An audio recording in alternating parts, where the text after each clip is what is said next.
Good morning! Ang daming nagtatanong about sa patches ng happiness, kung saan ko daw nabibili tsaka magkano. Punta kayo sa may bio ko, nandun yung link. Ididiretso na kayo para hindi kayo mapunta sa maling tao. Charot! Ito yung 4 types ng patches ng happiness.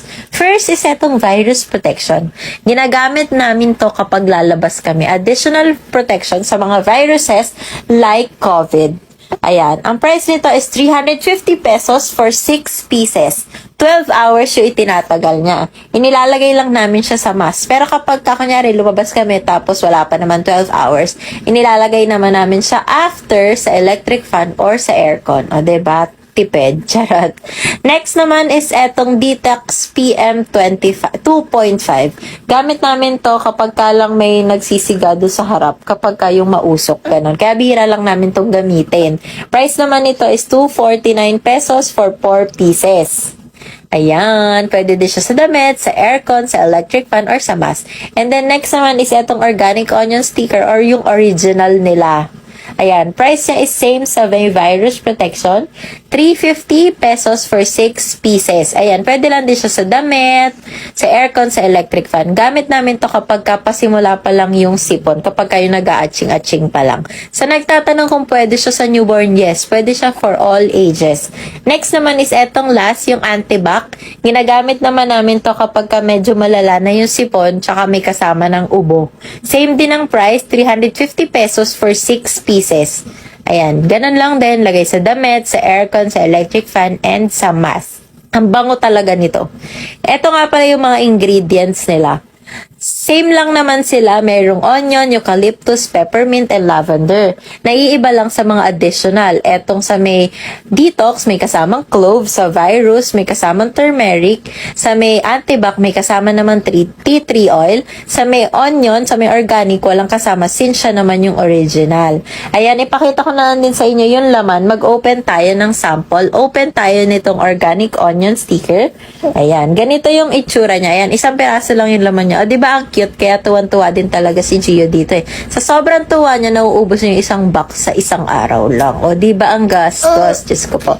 Ganito lang namin siya ginagamit. Ayan, tatanggalin mo lang sa sticker. Ayan, ang bango talaga nito. O, amuyin nyo. Charot. And then, ididikit mo lang siya sa may damit mo.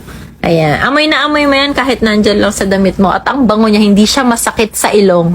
Amoy na amoy mo yung eucalyptus scent. Ganon. And kung hindi naman, kapag ka bedtime, ayan, lalagay naman namin siya sa aircon para amoy sa buong kwarto. Pwede din naman sa may air purifier, dun sa may bugahan ng air. Ayan. Diyan namin siya nilalagay. Diba? And then, ipakita ko naman sa inyo, yung itsura naman nito. Virus protection. Pasensya na kayo, maingay si Jazz. Ayan. Ito naman yung virus protection. O, diba? Yung itsura naman yung patch na is parang shield. Ayan, sa mask. And then, ididikit mo lang sa may mask. Ayan. Kahit nakamask ka, amoy mo yan. O, diba? Kinahaponan, lalabas kami ni Jazz. Susundan namin yung daddy niya tsaka kuya niya. Nagbabike kasi sila sa may tapat. Ayan, gamit ulit namin itong Cozy Baby Carrier. Sa nagtatanong nga pala, ang size na gamit ko is large size.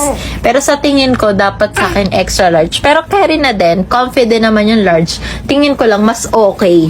Mas malaki kapag ka extra large, diba? Ayan o, tingnan niyo si Just. Ang cute-cute. O, diba naka-turban pa si Madam? Ang taba-taba ng pisngi nito. Ganyan din ba yung mga anak nyo? Diyos ko, palawlaw na. Yung kilo ata niya napunta lahat sa pisngi. Gigil na ako dito sa batang to eh. Pwede ko ba siyang kagatin? Mami naman niya ako eh. Charot. Tingnan nyo kung gaano siya comfy dito sa Cozy Baby Carrier. Nakakatulog na yan, kaya pala pasandal-sandal na ganyan. May dumaan lang na tricycle, kaya nagising. O, diba? Ang taba-taba ng pisngi ni Madam. Ayan, papunta na kami sa kuya niya, tsaka sa daddy niya. O, diba? May pagtingin-tingin pa sa camera yan, pero ayaw mag-smile. Kasi antok na. Ayan yung kuya niya, nagbabike. Gamit niya dito is balance bike. Mas okay daw kasi itong gamitin kaysa sa ordinary bike. Mas matututo daw yung bata. Ayan, may papakita nga pala sa inyo si Gio. May katabi kasi kami ditong boutique. O, tingnan nyo naman. SM daw. Diyos ko po. Basta ata may pailaw na ganito, akala niya SM. After nyan, tinamad na yan. Naglakad na lang. Yun lang. Salamat.